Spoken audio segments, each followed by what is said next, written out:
If there's one thing that I can appreciate as of late is the fact that we are getting 8 and 16-bit RPGs on modern platforms, whether that's through a pixel remaster or a HD 2D remake or even just a port with some quality of life features. It gives us all the ability to go back to the games we love and try out the games that we missed. And a game that I missed back in the day was, of course, Suikoden. So with that all being said, what is up guys, Jen here, hope you're all doing well. Welcome back to the channel. As always, got your cool timestamps down below, so if you want to skip to a certain section of the video, feel free to do so. All I ask is you to support the channel and hit that like button, and if you want to stick around for some more RPG content, then please consider hitting that subscribe button. Now, if you're like me and you want to try out Suikoden, then allow me to point you in the direction of instant gaming, where you can get Suikoden 1 and 2 HD Remaster at 30% off by using my link down below. And if that isn't your cup of tea right now, Instant Gaming offers a plethora of games for you to enjoy at incredible prices, whether that's going to be one of the latest releases like Final Fantasy VII Rebirth, or if you want to go back and play some of the classic Final Fantasies. You can find it all at Instant Gaming by using the link down below. Not only will you be supporting the channel, but you'll be getting those games at great prices. So happy shopping.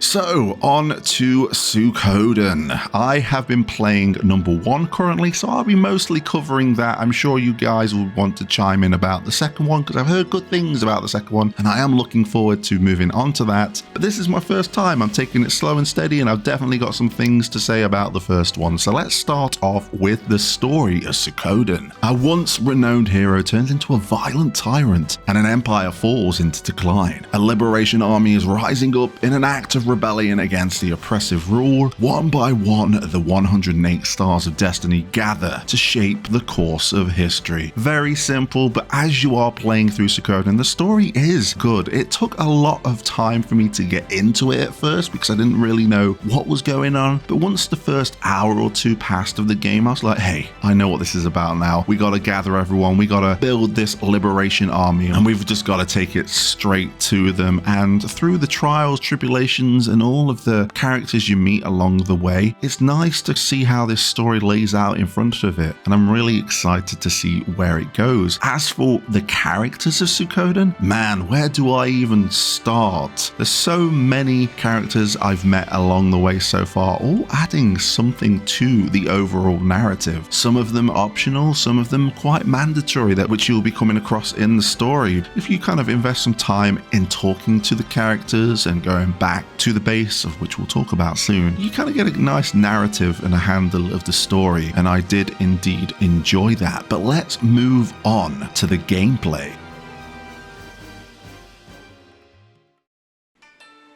So I'm going to start off with what I always like to start off with, and that's exploration. Now, there's a world map for you to traverse, there's a ship to sail, there are many towns to go to, and there are many dungeons and locales for you to visit. Everything's here, what you'd expect from a classic RPG like Suikoden. And much like the story, it did take me a while to get into the swing of things, because the main click of the exploration is finding these 108 stars of destiny, the characters you'll be adding to the ever-growing roster. You know that you're going to be coming across them because these characters have portraits as you talk to them, so you know that if they don't join you after the conversation, that something might need to happen, whether it's more progress in the story, or maybe you need a character later on that you bring back and they know each other, or simply you need to do something for them. There's so many ways, and that's what I really enjoyed about the exploration in Suikoden. But the thing that blew everything open for me, and I'm a sucker for things like this, is the home base where everything happens and it being ever changing. It's almost like a museum of my achievements in Suikoden. So each character I unlock, the base changes ever so slightly, whether a shop opens or a new room opens or something looks a little bit different. Maybe I can play a couple of mini games here and there. There's so many things, and I like when a game shows you visually visually, those accomplishments and the fact that you just didn't get these characters and they just got added to an empty room, it really did change the atmosphere of the castle. I did really like that, and that was the hook for me. I was like, I've got to get all the characters, and I've not been following a guide for this. I wanted to play this as vanilla as I can. I've been really trying to solve the problems of some of the characters. Some of them I just can't get my head around, but I'm sure as I go through the game a little bit further, I will start to understand the requirements, and I will hopefully get the 108 stars of Destiny by the end of my playthrough. But if I don't, that isn't a problem to me. I want that vanilla experience, and the exploration here has been great. Now, I touched on it ever so slightly. There are mini games along the way. I was really surprised how early these are introduced. These are very simple, very good money makers as well. Then there's the usual chests slittered about. Even though I didn't feel like I was rewarded going off the beaten path with some of the items that I obtained, there was a couple of orbs, which we'll talk about later, and there was a couple of items here and there. But apart from that, I spent most of my time just going to the shop when it comes to items.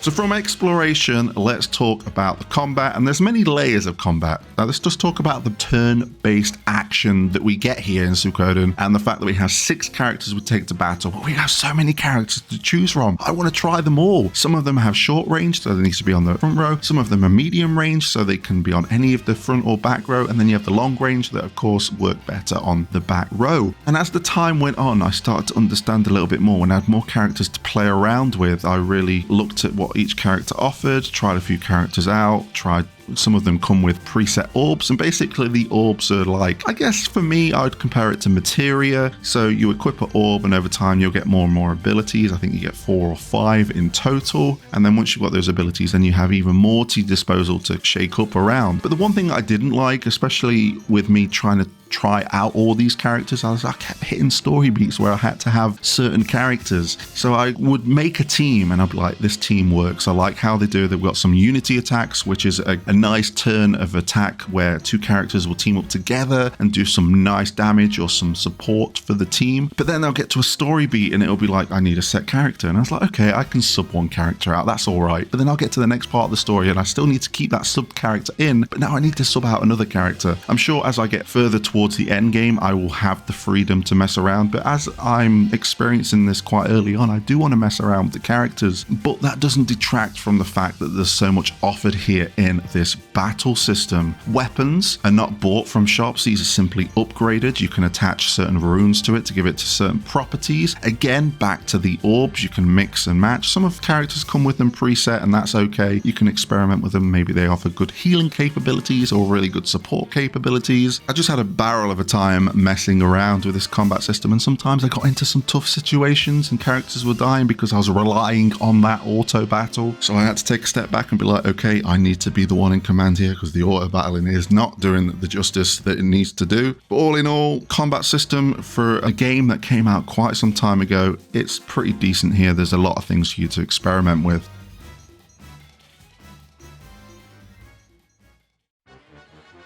Now, there are a couple other things that happen in combat as well. There's 2 different combat scenarios that I came across, which is like a 1v1, where it's essentially like a rock, paper, scissors battle. And then you've got these big liberation battles as well, which when I entered the first one, I was just dying and losing all the characters over and over again, and I didn't know what was going wrong. And then I kind of looked a bit more deeper into it and noticed that maybe I should start off with some magical attacks and look at my support characters as well. And then it kind of clicked a little bit together. I might not be an expert right now, but I certainly get what they're going for. So it's a nice changing of the tide as you're playing through this game. So it isn't just turn-based battle after turn-based battle. They like to mix it up a little bit. And obviously with the liberation element of that battling, it ties into the story really nicely.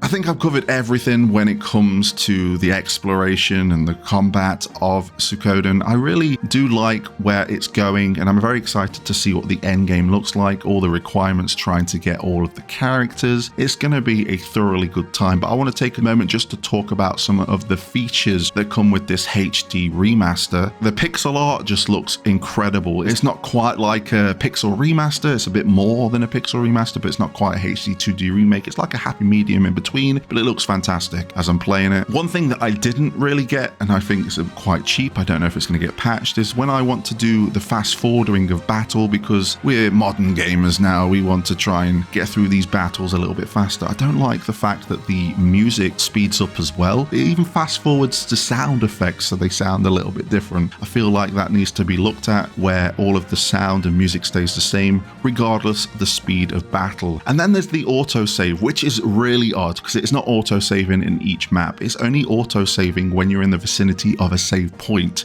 So I don't really see the point of an autosave. Apart from that, I think there's a pretty decent package here. I know there's many players out there that absolutely love the Suikoden series, and it's a series that I've not touched, but with what I've got right now, I'm really enjoying it. I want to roll those credits, move on to the second game, and I'll give you my full review, but as of right now, it's a pretty good game. There's just a few quality of lies that need sharpening up, and maybe there's a little bit of sharpening up that I need to do as well. But all in all, a great game. So let me know in the comment section down below if you've played Suikoden. Don't forget, if you want to pick it up and save some money, please use the links down below. If not, have a look down there anyway. You might find a game that you might like, and I've got you sorted with those links down below. But thank you for watching, and until next time, I'll catch you on the flip side.